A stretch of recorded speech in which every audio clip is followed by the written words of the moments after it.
오늘 본문에서는 처음으로 성령을 받은 이후에 베드로와 요한이 기적을 행하는 장면이에요. 그러니까 이 나면서 안진뱅이였던 한 사람을 만나게 되고 그를 고치는, 일으켜 세우는 그런 기적을 보여주는데, 여러분 여기서 말하는 기적도요, 하나님의 뜻과 예수 그리스도를 드러내는 데 목적이 있습니다. 우리가 예수님의 비유에서도 배웠고 예수님의 기적에서도 말씀드렸습니다.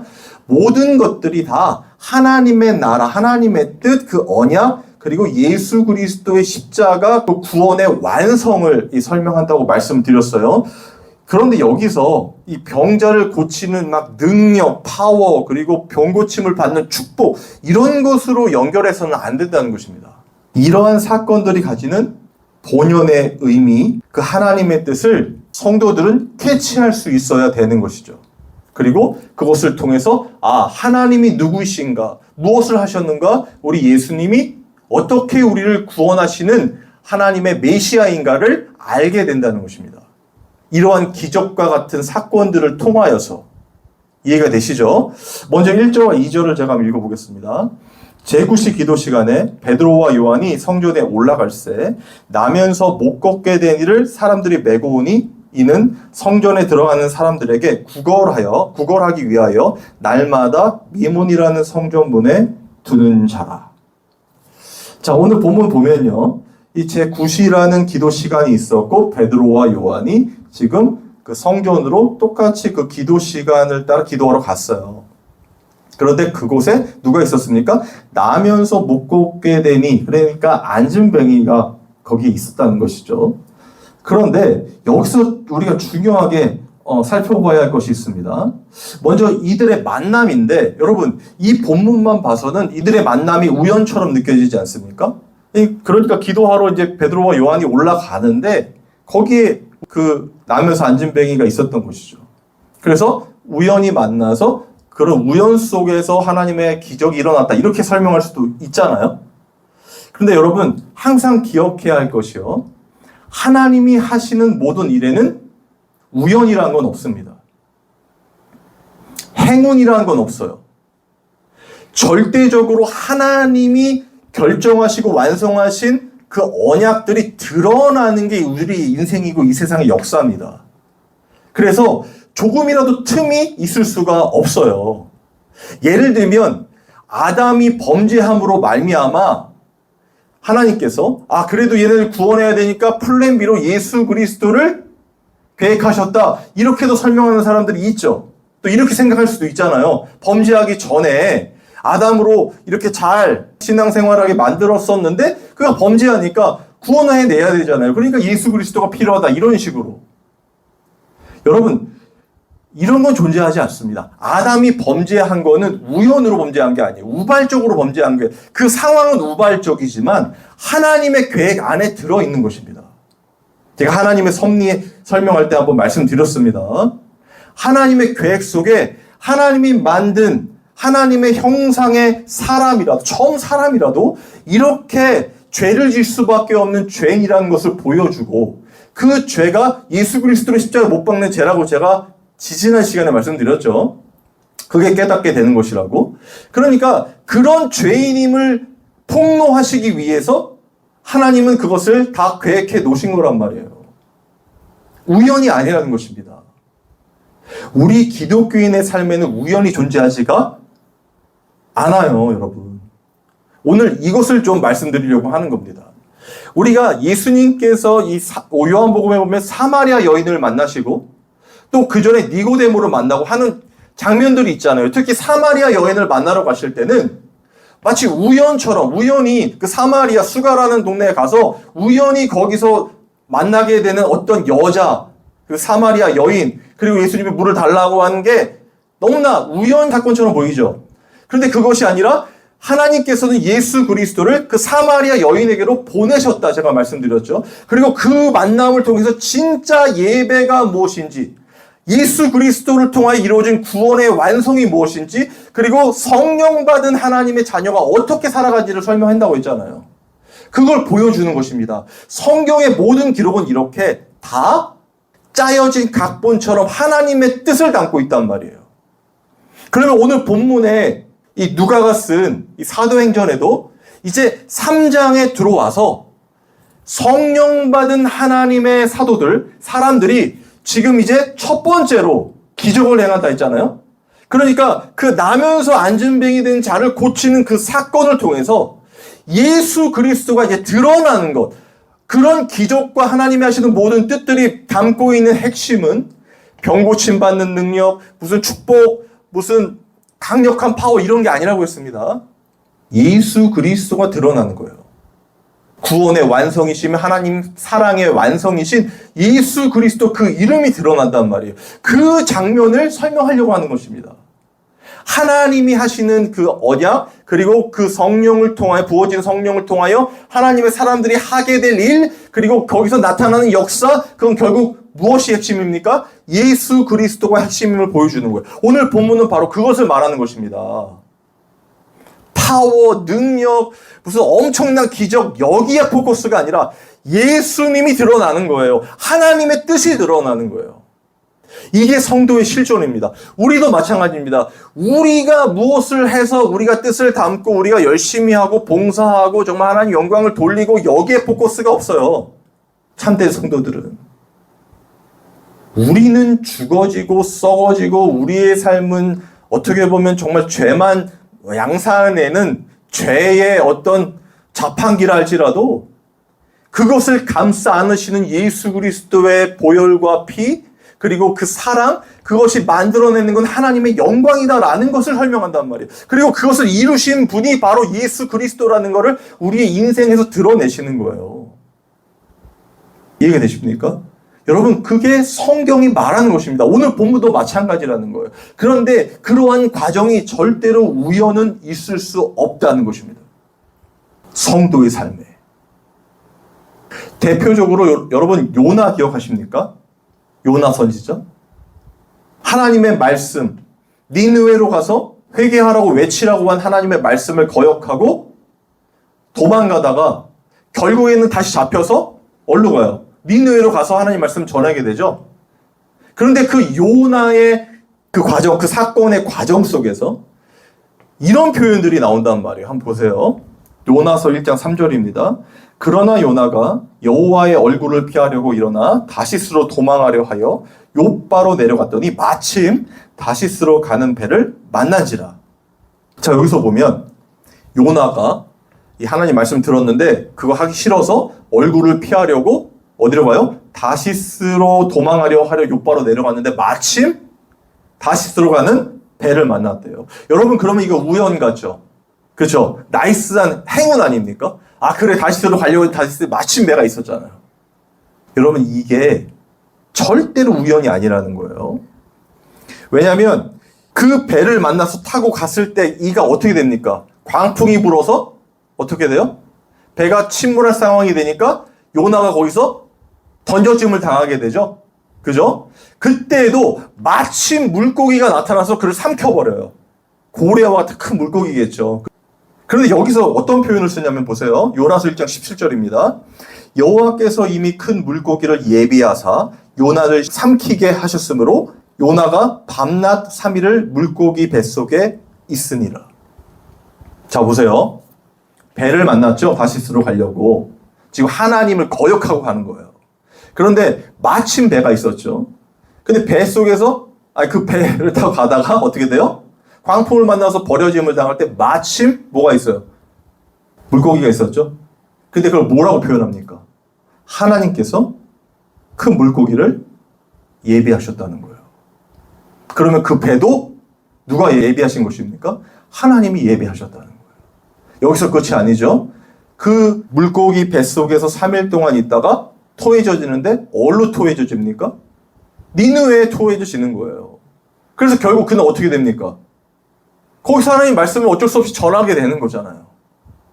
여러분, 이 과정이 물론 요나가 거역하고 정말 자신의 뜻대로 하려고 하다가 마침 배를 만나고 또 죽을 뻔했는데 또 물고기가 살려주고 뭐 이런 것처럼 느껴지지만 하나님께서 뭐라고 명령하셨습니까? 너는 가서 니느웨에 내 말을 전하라고 하셨잖아요. 그 하나님의 말씀이 그대로 성취가 되죠.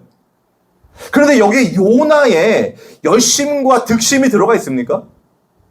지금 요나라는 사람은 선지자입니다. 그럼에도 불구하고 하나님을 자꾸 거역하고 배신하고 자기 뜻대로 하는 모습이 드러나는데, 그럼에도 불구하고 하나님께서 어떻게 그를 잡아다가 예비하신 대로 니느웨로 보내서 말씀을 전하게 하시죠. 요나의 입장에서는 우연과 어떤 행운과 이런 것들이 곁들여진 것처럼 보이지만, 진짜 하나님이 행하시는 그 역사 가운데서는 다 뭡니까? 하나님이 끌고 가시는 거란 말이에요. 우리의 인생도 마찬가지라는 것입니다, 여러분. 그리스도인의 인생은요, 이렇게 우연의 연속인 것 같고, 행운의 연속인 것 같고, 혹은 불행이 닥치는 것 같고, 여러 가지 상황들 속에 있을 수 있어요. 그렇게 느낄 수밖에 없어요. 우리는 죄인이기 때문에. 그러나 그 모든 과정을 누가 다 예비하시고 완성해 가십니까? 하나님이 하신다는 거예요. 여러분, 여러분의 인생은 하나님이 주관하고 있다는 것입니다. 여러분이 진짜 성령의 사람들이면. 베드로와 요한이 지금 그 사람을 만나게 되는 건 절대 우연이 아닙니다. 하나님이 그 사람을 만나도록 사도 베드로와 요한을 보내신 거예요. 왜요? 거기서 나타나야 될 것들이 있어요. 뭡니까? 기적, 무슨 능력, 축복 이런 겁니까? 아니요. 예수 그리스도의 이름이요. 베드로가 고백하지 않습니까? 오늘 마지막 절에서 은과 금은 내게 없거니와 내게 있는 것을 내게 주노니 곧 나사렛 예수 그리스도의 이름으로 걸으라. 예수 그리스도만이 드러난단 말입니다.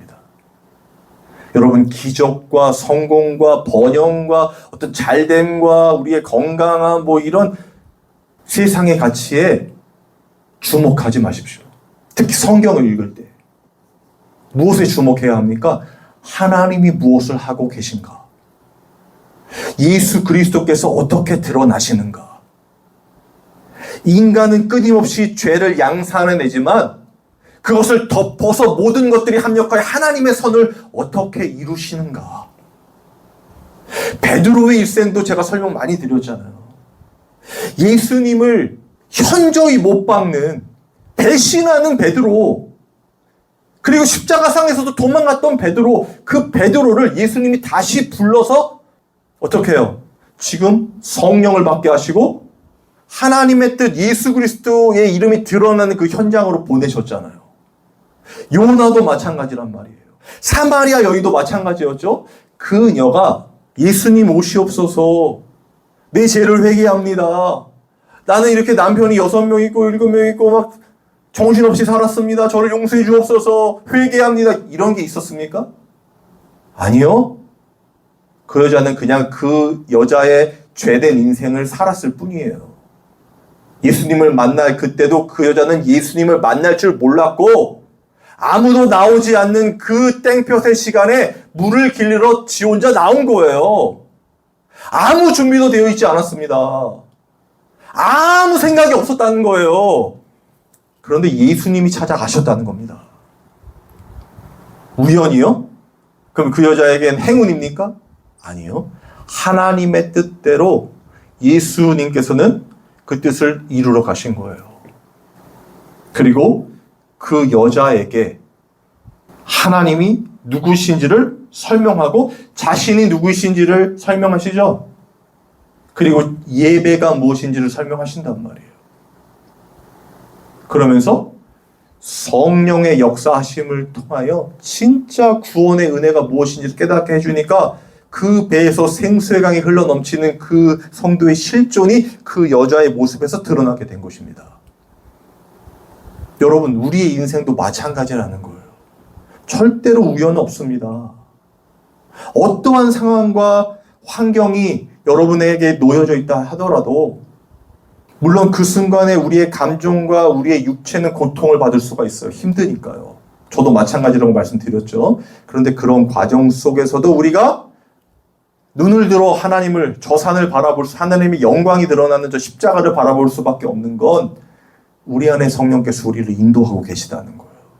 우리를 통해서, 나를 통해서 하나님이 하실 일이 드러날 것이기 때문에, 그 언약이 완성될 것이기 때문에 그걸 믿는 겁니다. 결국 뭐가 드러나야 되겠습니까? 드러나겠습니까? 예수 그리스도의 이름이 드러나는 거예요. 은과 금은 없잖아요, 솔직히 우리가. 물론 있으신 분들도 많겠죠. 근데 그건 은과 금이라는 건 이 세상의 가치를 쫓는 자들이 소유하고 있는 걸 말하는 거란 말이에요. 우리의 갈급함은 예수 그리스도잖아요. 말씀이잖아요. 심령이 가난한 자라는 것은 우리의 영혼이 예수 그리스도의 말씀으로 갈급하여서 정말 그 말씀이 아니고는 살 수 없는 그 모습이란 말이에요. 그래서 은과 금이 없다고 하는 것입니다. 돈이 필요 없어. 뭐 이 땅에서 잘 사는 건 필요 없어. 우리는 번영할 필요 이런 게 아니라는 거예요. 이 땅에서 잘 부자이고 아니고 가난하고 이런 거는 절대로 이 신앙생활에서 그렇게 큰 문제가 되지 않는다는 것입니다. 영적인 부분에서.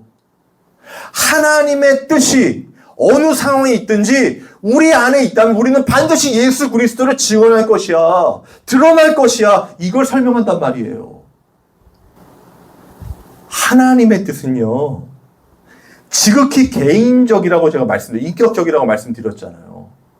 하나님의 모든 백성들을 구원하는 것이지만 성령께서는 다 각 사람 위에 기억하십니까? 임하시잖아요.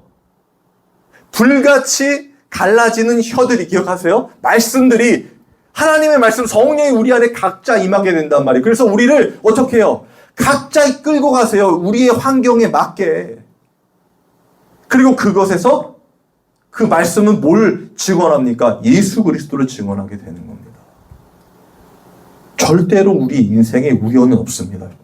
여러분.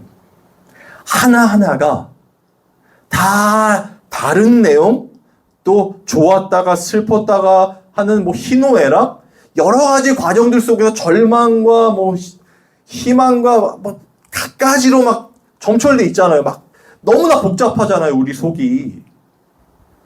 그리고 우리 인생이. 그리고 막막한 앞으로의 삶. 그런데 진짜 성도들은요, 이 성령 받은 그리스도인들은 이 안에 성령이 딱 자리 잡고 있기 때문에 무게중심이 잡혀 있다는 뜻이에요. 그래서 크게 흔들림 없이 그 환경에 순응하면서 하나님의 뜻이 무엇인지를 깨달아 간단 말이에요. 여러분, 이게 정말 중요한 것입니다. 하나님과 예수 그리스도를 알아간단 말이에요. 구원이 무엇인지를 깨달아가고 알아가고 그러면서 점점 내 삶의 이 통치의 영역, 하나님의 통치의 영역이 커지는 거예요. 내가 나를 통치하고 나를 좌지우지하고 이런 것보다 하나님의 뜻대로 살기를 원하는 마음이 커진다는 것입니다. 그렇게 되기만을 자꾸 바라게 되는 거예요. 내가 실패하면 실패할수록, 내가 죄를 양산하면 양산할수록 하나님의 그 거룩함이 더 채워지기를 간절히 바라게 된단 말입니다. 그렇게 그런 경험들이 채워짐이 반복되다가 어느 순간에 하나님의 때, 지금 이 사도 베드로와 요한이 이 사람, 안진뱅이를 만나게 되는 것처럼 누군가 그런 사람들, 하나님을 만나야 될 사람들, 하나님으로 살아나야 할 사람, 그 배에서 생수강이 흘러 넘쳐야 될 사람들을 만나게 하실 때 그 예수를, 우리 안에 예수를 꺼내서 같이 먹고 마시게 된다는 거예요. 여러분, 이런 엄청난 이 각본의 드라마 같은 일이 우연히 있을 수 있겠습니까? 그래, 하나님 뭐 이렇게 하면 힘 주시겠지. 우연히 제가 이렇게 개척을 했습니다. 이렇게 말씀을 전하게 됐. 이런 건 없다는 거예요. 나중에 더 깊은 저의 이야기를 또 말씀을 드리겠지만 지금 여기에 서서 이렇게 설교하는 이 과정이 지금까지 오는 과정이 결코 순탄하지 않았습니다. 하나님이 아니고서는 성령이 이끌지 않으셨으면 여기 올 수도 없었어요. 이렇게 숨을 쉴 수조차 없었습니다. 정말 요나보다 더 악한 저를, 예수님을 배신했던 베드로의 감정, 그 순간의 감정보다 더 악하게 예수님을 배신하며 십자가에 현저히 못 박았던 저를 하나님은 지금 여기까지 인도하셨단 말이에요. 그렇게 됐을 때 지금 제 입에서 나올 말이 무엇이겠습니까? 여러분, 예수님의 이야기 위에 성경의 하나님의 뜻, 이것을 설명하는 것 외에 무슨 말이 나올 수 있겠습니까? 성도의 일생은 여러분 예수님 얘기뿐이 할 말이 없어요. 그리고 없어야 합니다. 우리의 관심이 이 땅에서 저 하나님의 나라로 향하고 있기 때문에 아버지께로 하나님께로 갈 길은 예수님뿐이 없다고 예수님 말씀하셨잖아요. 길이요 진리요 생명 나를 말미암지 않고는 아버지께로 갈 자가 없느니라. 여러분 그래서 우리가 예수 그리스도를 증언하는 것이 기쁜 삶을 살게 된다는 거예요. 그 말뿐이 없으니까. 그리고 그 말뿐이 없게 성령께서 우리를 인도해 가신단 말이에요. 예수만 남게. 우리 예수님만 우리 속에 남게 만드신단 말이에요. 그러면 우리 안에 쳐내야 될 게 얼마나 많겠습니까? 여러분이 여러분 자신 너무 잘 아시잖아요. 내 안에 쳐내야 될 게 얼마나 많겠습니까? 우리 스스로 할 수 없잖아요. 내 살을 내가 도려낼 수 있습니까? 성령께서 말씀의 검이 그 작업을 우리 안에서 우리 삶을 통해 하신다는 거예요. 그런데 그러한 과정 속에 우연이 있겠습니까? 아니요. 모든 것이 하나님의 섭리 안에서 그 뜻대로 이루어지는 것입니다. 그래서 예수님의 기도에서 배웠죠? 하나님의 뜻이 어디서? 하늘에서 이루어진 것 같이 땅에서도 저와 여러분의 삶에서도 이루어지리이다.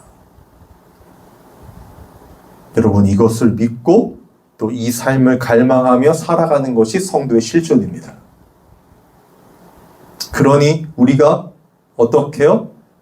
하나님의 뜻만을 구하는 삶을 살아가게 되는 거예요.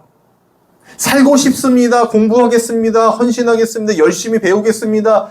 해서 되는 게 아니라 그런 삶으로 성령이 우리의 모든 삶을 컨트롤해서 합력하여 하나님의 손으로 이끄신다는 거예요.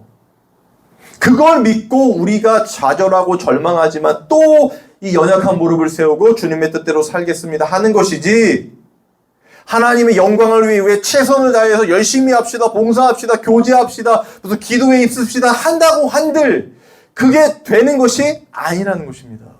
그리고 그렇게 해서 하나님의 뜻이 이루어지는 것도 아니고요. 여러분 신앙생활 오래 해보셔서 알겠죠? 됩니까? 여전히 우리는 똑같이 그 죄인의 자리에 있는데 하나님이 하시는 것입니다. 우리 안에 성령이 그렇게 하실 것입니다. 지금 베드로와 요한을 성령이 그들을 완전히 180도 새로운 피조물로 바꾸어서 하나님의 뜻을 나타내려고 지금 오늘 본문에 이 안진뱅이를 만나게 하신 것처럼 저는 이것을 정말 100% 확신합니다. 여러분 이런 하나님의 우연이 없는 정말 완벽한 하나님의 뜻과 섭리의 삶이 저와 여러분의 정말 실존이 되기를 주님의 이름으로 소망합니다.